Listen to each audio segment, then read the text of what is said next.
Hello, Scorpius Alpha here with the final installment of Unbalanced Electrical Storm. Chapter 25 Total Darkness. November 19th, 2022. Dear Diary, happy birthday to me! 35. Wow, I'm the only one who made it this far. Samson died 5 years ago. He shot himself. Sid died a few months ago in a gun battle with the cops. It's sad when you find out people you went to school with die too young. Everyone who bullied me is dead. The people who were my friends betrayed me. Out of the new life I've created for myself, I have a best friend who has my back, along with the remaining people of my family.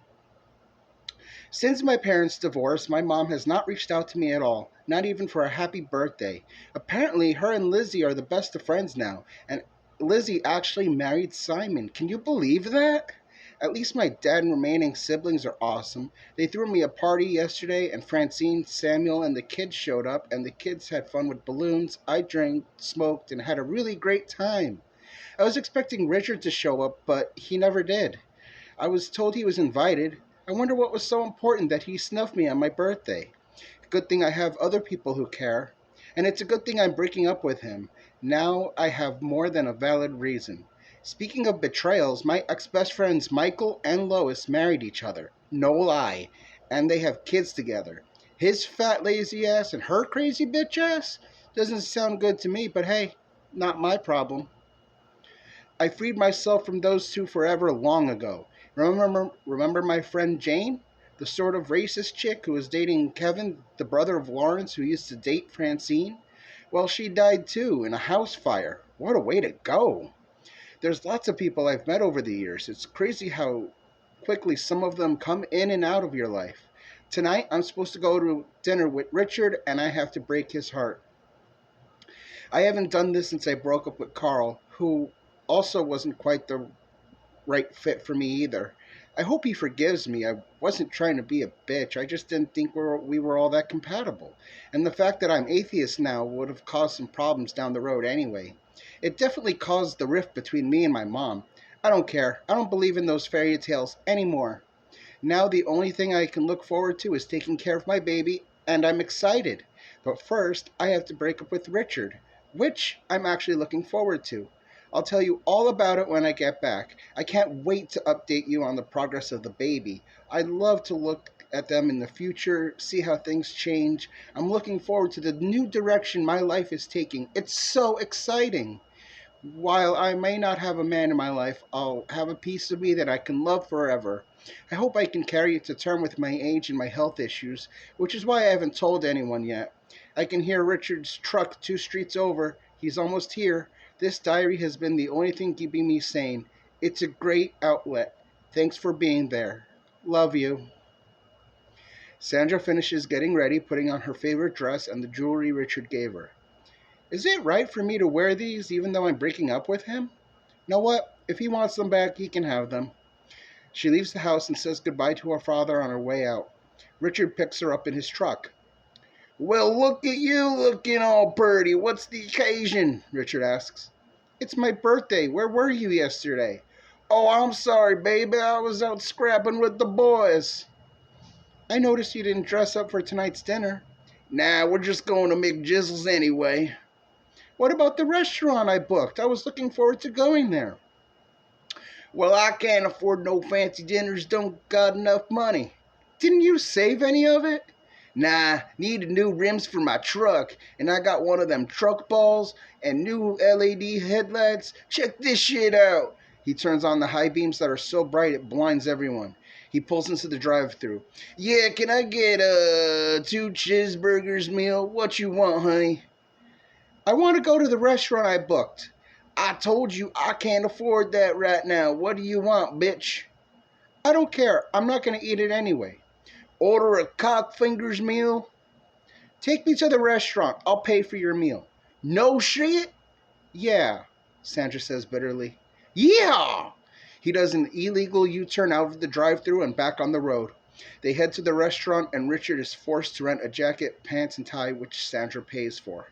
The waitress approaches them and for their drink order. Yeah, I'll have a whiskey and keep 'em coming. Cranberry juice. Sandra says dejectedly. This is gonna be a fun night. Sure is, Sandra fakes a smile. The waitress returns with their drinks and asks if they're ready to order. Yeah, I'ma have the surf and turf with the 3-pound lobster and 32-ounce steak options, please. Sandra looks shocked. I'll have the fish patties and macaroni and cheese, Sandra says disappointedly. So you're what, like 40 now? I'm turning 35, Sandra says, shocked. Could have fooled me. Where's this coming from? We're a couple now. Ain't couples supposed to take jabs at each other? I don't think that's a problem. You don't think, 'cause you're a woman. What's that supposed to mean? Y'all are impulsive as hell. I've never seen this side of you before. You ain't seen me getting this drunk before neither. He orders at least 5 more whiskeys before dinner arrives. Ah, thank ye. They eat their dinner in moderate silence with the exception of Richard's noisy eating habits. Sandra wonders when she should tell him she wants to break up. He obviously doesn't care about making a public spectacle of himself, and the more he drinks, the grosser he becomes. They finish eating, Sandra pays the bill, and she has to hold Richard up the whole time. They leave the restaurant, and Sandra realizes the worst. He's too drunk to drive, and she can't drive. She takes his phone and calls the Cholos. Within 15 minutes, they get off a bus and shake Richard, who is slid to the floor at this point, and takes his keys. They put him in the back seat, and Sandra joins in next to him. The Cholos take the front. Instead of going to drop Sandra off at her house, they instead go to theirs, whom they share with Richard. Richard wakes up. Where are we? Who's driving my truck? I called them. You were passed out drunk and I can't drive. Well, why don't you come in for a drink? I'm thirsty. She follows him and the Cholos into the house. Richard goes into the kitchen and returns with 3 beers, giving one to Sandra and gulping one and starting the other. Sandra takes a sip in front of him and puts it down when he's not looking. Maybe I should go home? I could just catch a bus, yeah? Nah, don't leave, girl. It's your birthday, ain't it? What say we go upstairs and make sweet, tender love? No, it's okay, really. You're way drunker than me. It wouldn't be fair to you because I'm not drunk enough. Then here, have some. He hands her a full bottle of vodka. I really can't, and we have to talk. Come on, baby, let's do it. I don't really wanna. Come on, you're telling me you don't want to get fucked on your birthday? Hell, I wish every day was my birthday. He laughs, and the Cholos, also drinking, are laughing along with him. Look, you guys are hammered, so I'm just gonna go. No! Richard yells deeply and angrily. He approaches Sandra and grabs her by the arm. She struggles against him, but he manages to drag her upstairs. I want to split up. He stops, look at her, and then he forces her against the wall. If you say so, now strip. She pulls off her dress. All the way. She gets completely naked. He slaps her and pushes her onto the bed, ties her up, unbuckles his pants, and lets himself inside of her. She starts to scream, but he tapes over her mouth. Hey boys, come in and join the fun. The 2 Cholos run upstairs stripping, and the 3 of them take turns with her holes, usually with a knife to her throat, and choking her with their belts. Richard takes another turn and he grabs a hammer from a nearby toolbox and strikes her in the head. He takes his gun and he points it at her head while he's raping her and fires. Hey boys, look, I'm fucking a corpse. They all laugh and take turns urinating on her. Richard gets dressed and shoots a couple more holes in her. That's why you don't meet people on the internet, dumbass. Alright boys, the cops will be here soon. We gotta go. Where's the state we haven't been yet? Florida looks good. Grab your shit and let's haul ass. They grab what little they have and leave. Sandra's body is discovered an hour later when the police finally arrive. The uniform calls in Luxor Alpha, lead homicide detective, captain of the division. Sandra Zircon, we meet again for the last time, Luxor Alpha says. Sandra was given a traditional burial, and so ends the saga of Sandra Zircon. Get these tested, please. He hands swabs in jars to his assistant. 1 in the head, 1, 2, 3 shots in the abdomen. Appear to be magnum-type shells. Cut marks on her neck, along with a mark which suggests she was also strangled. This woman was brutalized. See the 2 holes in her head? Aside from the gunshot, I bet you'll find... He stands up, looks around, and aha! He bags a bloody hammer. What kind of monster would do such a thing? Her arms tied behind her back, mouth taped shut, she was completely helpless and defenseless. Get her out of here. I'm done here. He lights up a cigarette and rubs his forehead. Oswald Middleton, his partner, enters the room. So, this apartment is rented by one Richard Santos. Doesn't show up anywhere. Clean record. Then it's an alias. Most likely. Hopefully DNA and fingerprints on that hammer will tell us more. Are you ready to go? Yeah, let's go. He puts his cigarette out on a nearby ashtray. They leave the crime scene and head to the station where Luxor learns that the perpetrator is in the system. So let's see here. Richard Santos, aka Donald Ramirez, aka. You know what? There's 11 more names on here. I'm not going to read them all out loud. Says here he's wanted in 12, now 13 states for rape and murder. According to her phone, they were boyfriend and girlfriend. Something must have happened for him to kill her like that. Maybe not, but we'll find out. I want all units to stop his truck, license plates JFW 3463, Texas, probably headed for Florida.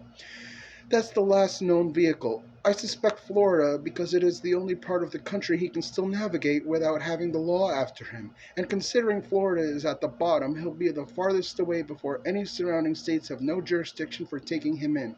Meaning this is the last state that can apprehend him on previous charges.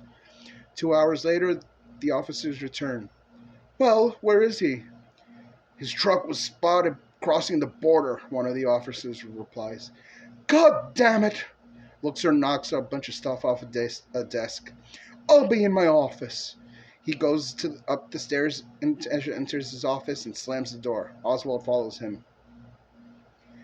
Sir, if I may? Go ahead, Lieutenant. You really should take some time off. I'm fine. I've worked with you for years, sir. This is the worst I've ever seen you. With all due respect, I couldn't handle things around here while you take some time off. No, I'm not letting this one go. This woman has been through a lot in her life. She was an educator. I doubt she knew who she was with. To watch 3 boyfriends die before you and then to be slaughtered in a most barbaric way, I can't just let it go. Since we have an idea of where he's going, why not alert the feds? Great idea. That way we won't get in trouble for illegally apprehending him, which was my first thought. Maybe you're right, Oswald. Maybe I do need some time off, but not until we nail this son of a bitch. Why do you want to take this guy down so bad? Because innocent women are always missing or murdered in this city, 1.5 times more than men. I've investigated every case she was a part of. She deserves justice. Does this have anything to do with your missing girlfriends? Perhaps. I can't wait to catch that piece of scum. I get it. Just make sure you take that time off. I will. Luxor calls the feds and alerts them to Richard's last known location and his possible destination. The next day, Luxor comes in and relieves the overnight lieutenant. Any messages? Yes, from the FBI. They say they have your suspect in custody at the Georgia State Police Station, and they're interrogating him, the officer tells him. Excellent. Luxor calls the state police and asks for an escort. Oswald, hold down the fort while I go with the statey to Georgia. Geez, I just walked in the door. All right, I'll get you. If it'll get you some closure, go. Luxor waits outside for the state police car to show up and he gets inside. Tom O'Reilly. Luxor Alpha. Hell of a name. My father was a famous musician. He wanted odd names for almost all of his children. My older brother was named after him. So this is going to be like a 4-hour drive, so we'll have to refuel more than just the car. It's fine. We can get something to eat eventually. I can't wait to find out why he would do such a heinous act to such a sweet woman. You knew the victim? Not on an official basis. I just happened to catch all of her cases. She was the girlfriend of 3 men that died. And she didn't kill them? I suspected at first, but once I learned empathy, I realized she was telling the truth. Learned empathy? It's a long story. It's a long drive. They eventually reach the station where Richard is being held. Luxor and Thomas check in and ask to see the prisoner. They are told they can talk to him as soon as the current state is finished interrogating him. Another 45 minutes and the current officers leave the interrogation room and Luxor and Thomas are cleared to enter. Oh great, what state are you from? Richard asks. The one you just left. I'm here to ask you why you killed Sandra Zircon. Oh, that fat pig? Hoo-wee, was she stupid. All I had to do was act like a perfect gentleman, and she was like butter in my arms. There were times I'd be a dick and she called me on it, but you know what the funniest thing was? She thought she was in a real relationship. She was looking for love or whatever. She told me all about her tragic past and how she was grateful I was different than the other jerks. It was worth a few months of dry balls to get her in the sack with me. That's when I figured I had an all access pass to some booty. Of course, I was fucking other bitches, so it's not like I was holding out for her. It just wasn't as enough as I'd hoped. Why did you kill her? Don't you feel remorse? Remorse? For hunting? Hunting? It's a game I play. Some girl bites my internet profile, we get together, I have sex with her, and once I have no use for them, just get rid of them, throw them away. They're all used up after I'm done with them. Why did you kill Sandra Zircon? I asked her to give it up and she said no, and oh boy was I drunk, and I'm a mean drunk on top of it. She hit that kill switch, literally. The second she said she was leaving, I knew she wasn't going nowhere else that night. She got what she deserved. She did not deserve that. You ever kill a man, officer? You know that adrenaline rush you get right after? Ever had sex? Combine the two and a half a bottle of whiskey and a couple of beers, the world don't exist no more. It's a high that only a psychopath could describe to you. You wouldn't be the first that I've talked to. Then you know. So your motive was that she wouldn't have sex with you and you were drunk. Officer, I don't need no motive. I just had an excuse. I usually do it for fun. He smiles a demonic looking smile and laughs. The end. And that concludes Unbalanced Electrical Storm. If you like the story, please subscribe.